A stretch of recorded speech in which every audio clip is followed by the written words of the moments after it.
Alright guys, how's it going? Welcome back.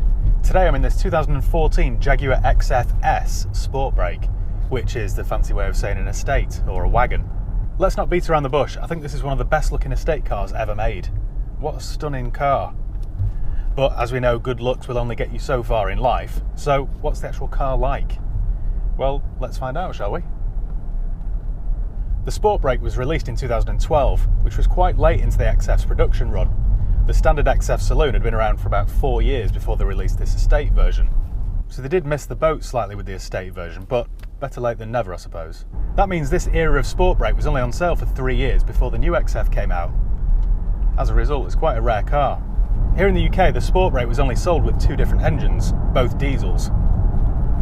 There was the 2.2 with either 160 odd horsepower or 197, or the 3-litre turbo diesel V6 with either 237 horsepower or 270 brake horsepower, which is the model I'm in today.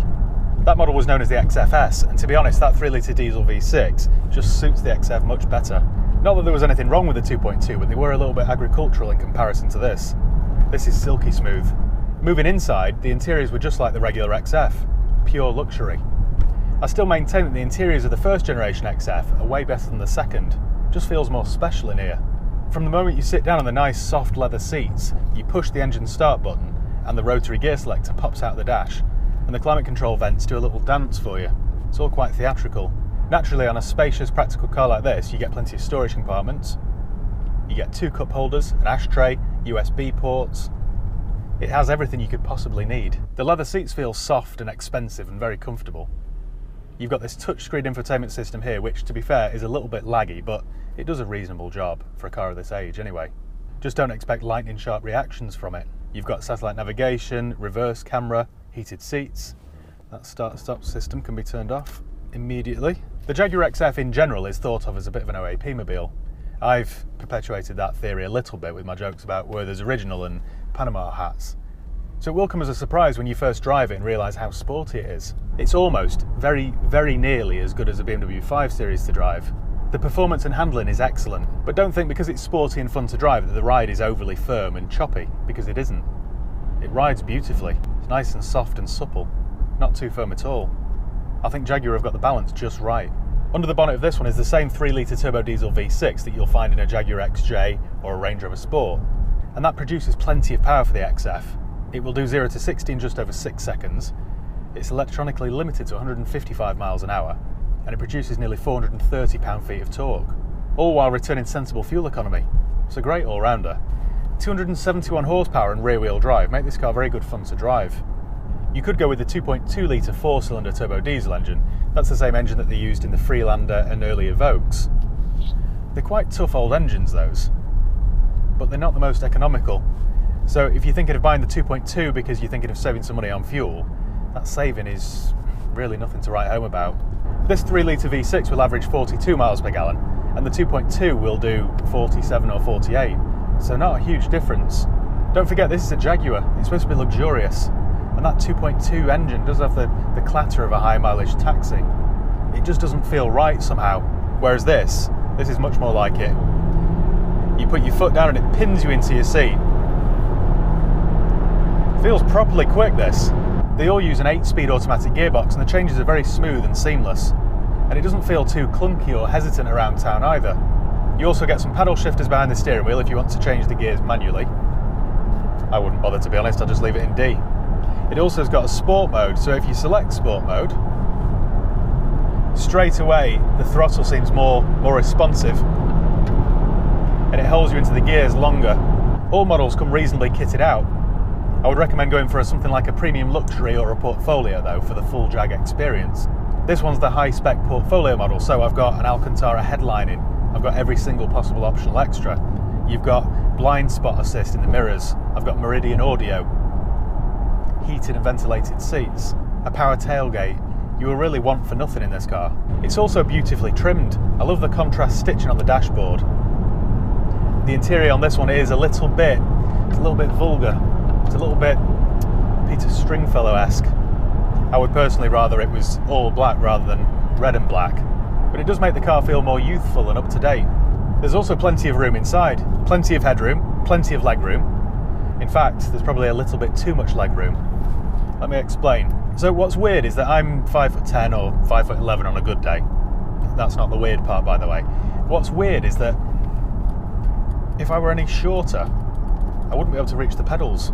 For some reason, the electric seats go all the way back to accommodate somebody that's 6'6", but they stop there. I wish I could go forward another inch or two. This car would certainly be no good if you were an Irish jockey. There are a couple of things which let the side down slightly. The stalks are quite cheap and flimsy, and also the light controls are on the stalk, which straight away reminds me of a cheap French car.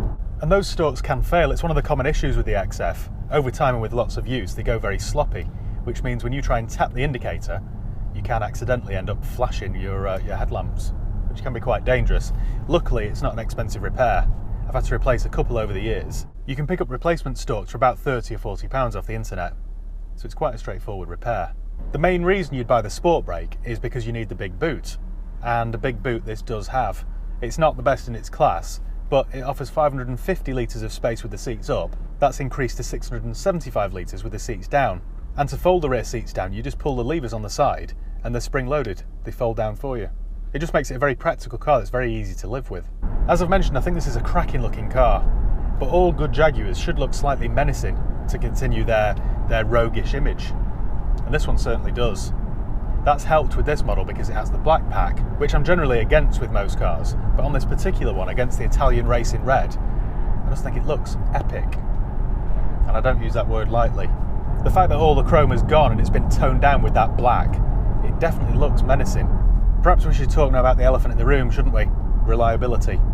Now, Jaguar Land Rovers do have such a bad reputation for reliability, but personally, I haven't had any terrible issues. I don't think they're any worse than any other brands, if you look after them properly. And in my experience, the XF is no different. Every single time I buy an older 10 or 12-year-old Jaguar XF for stock, it costs me about £1,000 to prepare it for sale. That's usually an engine and gearbox service, a new cam belt, and a few other bits and pieces. So as a dealer buying one for retail stock, they do always cost me several £100s more than any other car to prepare.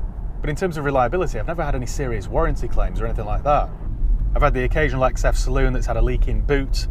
Now that's usually because of blocked drain holes behind the back bumper, so that's got to come off. But standard stuff for a used car. The most common Jaguar Land Rover issue are door locks. They always seem to fail. So you'll have 2 or 3 that work and 1 that won't. But it's not that expensive of a job to repair.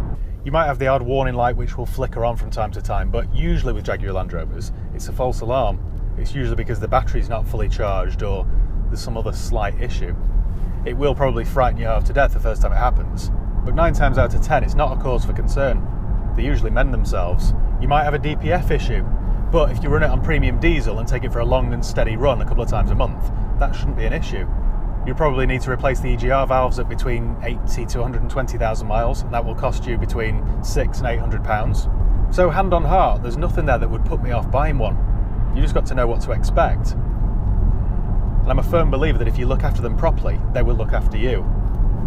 So make sure the engine's serviced regularly, make sure the timing belt's replaced when it's due, service the gearbox, try and use premium fuel where possible, and it will last. Servicing costs as well as parts aren't any higher than Mercedes, BMW or Audi. Overall though, it just feels like a special car. I can't remember the last time I was this excited to get behind the wheel of a fairly mainstream car. Now you could buy a Mercedes E-Class estate which has a bigger boot but won't drive as well. You could buy an Audi A6 Avant, which again I think has got a slightly bigger boot but again won't be as sporty to drive. Its main rival is the BMW 5 Series, which I love, especially the 5 Series estate. But the XF Sportbrake just feels more of an event, just feels more special in general. And given the choice, if they were parked side by side, I would jump in the Jag every single time. Prices here in the UK start at around £8,000. That's going to get you an early 2012 model with 120 or 130,000 miles on the clock. I would suggest you spend about £12,000 and get yourself a decent one. For a late facelifted model like this, with low miles and excellent history, you're going to spend between £15,000 and £17,000. It's certainly all the car anyone would ever need.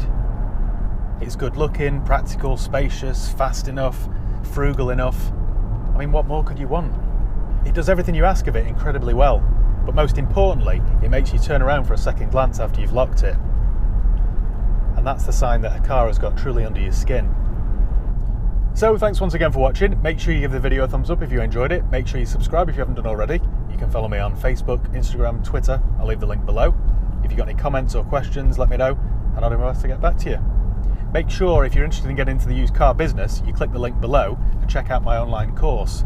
I've made nearly 100 videos which explain every single aspect of the used car business. How to start, funding options, insurance, trade plates, where to source your stock, everything you could possibly wish to know. So click on the link below and check it out. So cheers guys, I'll see you next time.